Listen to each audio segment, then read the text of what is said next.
안녕하세요 결사대 여러분들, 스타워커입니다. 이제 700 결사대가 됐네요. 생각보다 더럽게 안 오르고 있지만 구독과 좋아요 부탁드리고요. 멤버십 문의는 게시글과 댓글에 있습니다. 자, 5월 다섯째 주 일정을 정리해드리려고 하는데 솔직히 말씀드리면 그렇게 뭐가 없습니다. 일단 월요일은 메모리얼 데이, 현충일이죠. 미국 현충일이라고 보시면 될 것 같고요. 그 다음 화요일에 이제 뭐 연설 몇 개 있고, 그 다음 저녁에 요즘 매파로 잘 나가는 카시카리, 그래 조금 꺾이긴 했지만 연설 있고요. 그 다음 컨퍼런스 보드에서 나오는 소비자 신뢰지수, 현재 미국 경기가 어떤지 보여주겠죠. 그 다음 수요일은 아예 일정이 거의 없어서 빼버렸고요. 목요일 저녁에는 그나마 신규 실업 수당 청구 건수 나오고요. GDP 예상치, 그리고 GDP 물가지수 이렇게 나오고 있고요. 여기 P가 붙어있는 게 여러분 예측이라는 겁니다. 예측. 그리고 금요일은 조금 중요하죠. PCE 개인 소비 지출 물가 지수가 나오는데 조금 기대는 안 되고 있어요. 솔직히 말씀드리면. 왜냐면 여러분 아시겠지만 CPI가 나오고 나서 수정을, 그 지수를 갖고 수정을 조금 해서 PCE를 내보냅니다. 그렇기 때문에 연준에서 PCE를 더 많이 본다고 하지만 그래도 더 중요한 건 뭐다 여러분? 그래도 더 중요한 거는 CPI다. 왜? 일찍 나오잖아. 얘가 나오면 어느 정도 시장에서 이미 쇼크를 받고 그 다음에 PC가 나오기 때문에 CPI 조금 더 집중한다. 그리고 시카고 지역에 구매 관리자 지수 나오죠. PMI. 늘 말씀드리지만 이제 토요일을 좀 뺄까 싶어요. 토요일은 맨날 얘네 나오죠. 아무 의미 없습니다. 금요일 저녁이라서 얘네도 야식금이. 여러분 TGIF라는 거 있죠. 우리 옛날에 TGI 프라이데이 이거 있잖아. 뭐 가서 뭐 빕스 같은 거 있었잖아요. 그죠? 그게 Thanks God It's Friday라는 뜻입니다. 그래서 여러분 금요일이야. 금요일이 다 얘네 놀러 가야지. 무슨 지표가 나와. 얘네도 안 나오고 월가도 배려해주기 때문에 토요일 저녁에는 지표가 안 나온다. 그리고 월요일도 별로 없다. 출근하자마자 그러고 싶지 않다 이거지. 요거 금요일이네. 잘못 나왔어. 그 다음에 요번 크게 일정이 없기 때문에 뉴스 몇 개 설명드리려고 하는데, 이제 그록이죠. 머스크가 7월에 만든 AI 스타트업 XAI가 이제 LLM 기반으로 만든 건데 이게 나왔어요. 요번에 2가 필요한 게 몇 개냐면 2만 개가 필요하대. LLM, 라지 랭귀지 모델이잖아. 인터넷상에 웹상에 있는 언어들을 다 쫙 빨아들여서 얘가 공부를 해야 될 거 아니야. 그럴 때 필요한 게 뭐야? 병렬적으로 공부를 시킬 수 있는 처리 장치인 GPU가 필요하다는 거야. 누가 이런 비유해줬어. CPU와 GPU의 차이가 뭐예요? 했더니 CPU는 굉장히 빠르고 정확하게 어떤 거를 할 수 있어요. 교수님이라 보시면 되는데요. 근데 GPU는 뭐야? 그것보다 더 깊고 정확하게 빠르게 하진 못하지만 여러 개를 동시에 처리할 수 있대. 그래서 교수님이 CPU라면 GPU는 석사생, 박사생 100명이래. 저는 되게 와닿았어요. 그래서 여러 개를 한 번에 처리할 수 있는 GPU가 AI 시대에서 그래서 곽강받고 있는 거고요. 그 다음에 그록 3 모델부터는 10만 개의 H백이 필요할 거래. 작살나죠? 결국 여러분 머스크가, 물론 이 사람이 오픈 AI, 지금 잘 나가고 있는 오픈 AI의 설립자 중에 한 명이었어요. 머스크가 대단했죠. 근데 돈을 많이 투자해야 돼서 뺐죠. 근데 결국 여러분 느껴야 되는 게 뭐야? 야, 머스크가 뭘 하려고 AI 하려고 해도 결국은 H백이구나. 그리고 얘가 머스크가 뭔가를 AI를 계속 하려고 해도 결국 엔비디아 거 써야 되는구나. 아마 그록 3부터는 아무래도 H100이 아니라 B100, B200으로 넘어갈 것 같긴 한데 결국은 AI 하려면 엔비디아다가 교훈이다. 그 다음에 또 테슬라 뉴스 하나 갖고 왔는데, 여러분 로이터 통신에서 발표했는데 중국에 있는 상하이 기가프레스 모델 있죠. 상하이는 기가프레스라는 공장에서 조금 찍어내서 생산비도 아끼고 시간도 아낄 수 있죠. 근데 여기서 뭘 한대? 상하이 기가프레스에서 만드는 모델 Y 생산을 20% 정도 줄인대. 결국 뭐야? 한마디로 중국에서 차가 안 팔리니까 앞으로도 안 팔릴 것 같아서 생산량을 줄인다는 거야. 그리고 얘네가 보고 매년 애뉴얼하게 발표하는 보고서가 있는데 거기서 2천만 대 판매된 걸 목표로 삼았었는데 그 내용도 사라졌대. 이해되시겠어요?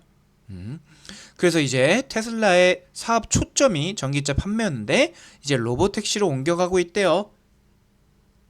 근데 제가 늘 말하지만 그래도 로보택시로 옮겨가려고 해도 자율주행을 하려고 해도 결국은 차가 많이 팔리는 게 핵심이다. 근데 이걸 뛰어넘으려면 뭐 해야 돼? FSD가 중국에서 빨리 되거나 FSD 기술을 라이센싱해서 다른 기업들, 자동차 메이커들한테 팔아야 된다. 그리고 요즘에 로이터 통신에서 테슬라 이야기 많이 하는데 굉장히 부정적인 뉴스들 쏟아내고 있죠. 로이터가 약간 지금 앨런 머스크를 조지려고 하는 게 아닌가 싶을 정도로 뉴스가 많이 나오고 있습니다. 그 다음에 일본에서 우에다 가츠오 총재가 나와서 뭐라고 했냐면 이제 물가 상승에 대응할 수 있다고 자신감을 내비쳤대. 이게 왜 시장에서 왜 이렇게 일본 금리 얘기하는 거야? 일본 금리 인상 물가 얘기 왜 이렇게 많이 하는 거야? 라고 여러분 한번 의문을 가져본 적이 있어요? 왜 그러냐면 설명드릴게. 일본은 여러분 부동산 거품 꺼지고 나서 잃어버린 40년 다 돼가죠. 이제 오랜 시간 동안 디플레이션을 겪었단 말이야. 얘네가 부동산을 가장 빨리 몰랐고 그 다음 가장 빨리 터졌어. 그 다음 터진 게 뭐 스페인도 있었지만 주요 국가 중에서는 뭐 미국 있고 요즘에 중국이죠. 그래서 일본이 부동산 거품 터지고 그거에 대처하는 걸 실패했다의 논문을 갖고 쓴 사람이 누구야? 바로 제롬 파월 전전이죠. 제니 옐런이 있었고 그 전에 있었던 페드 총재죠. 그래서 그분이 이제 경제 위기 전문가였고 그래서 결국 하고 싶은 말이 뭐냐면 물가가 오르고 있어요. 디플레이션인데 일본이 왜? 정부가 부양하려고 임금 상승 압박을 줬죠. 기업들에게. 플러스 수입 물가도 올라갔어요. 유가도 올라갔어요. 그 다음에 가장 이건 뭐야?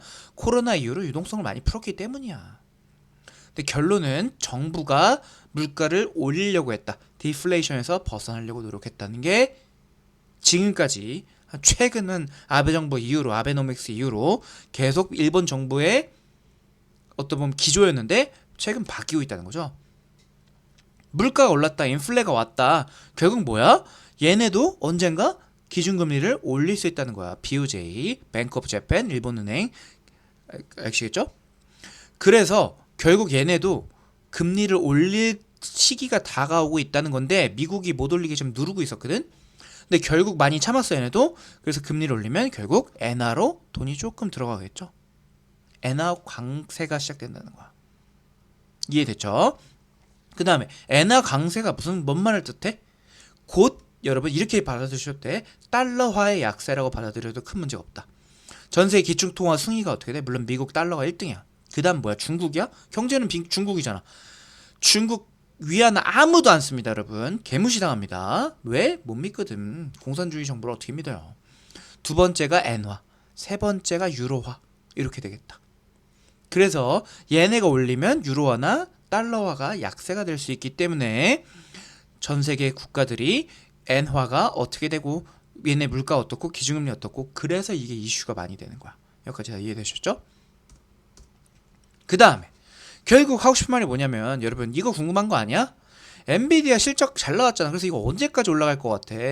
라고 눈여겨봐야 되잖아. 저는 개인적으로 한 1100선은 터치 한번 하고 조정을 받지 않을까. 그리고 조정 받고 나서 연말까지 1300, 1400까지 가지 않을까. 이렇게 보고 있습니다. 결국 여러분 모든 AI는 결국 엔비디아로 통하고 있지만 2단계가 올 거라는 거야. 어떤 단계? 소프트웨어가 집중받는.